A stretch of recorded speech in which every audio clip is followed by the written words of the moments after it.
Given that f of x is equal to 3x minus 5 and g of x is equal to 4 minus 5x, find the value of x such that f of x is equal to g of x. So we've got f of x is 3x minus 5 and g of x is 4 minus 5x. We know that f of x is equal to g of x, so that means 3x minus 5 is equal to 4 minus 5x.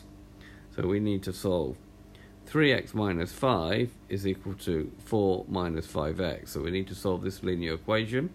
Minus 5x is the lowest term of the x's. So I'm going to add 5x to both sides. So 3x plus 5x gives me 8x.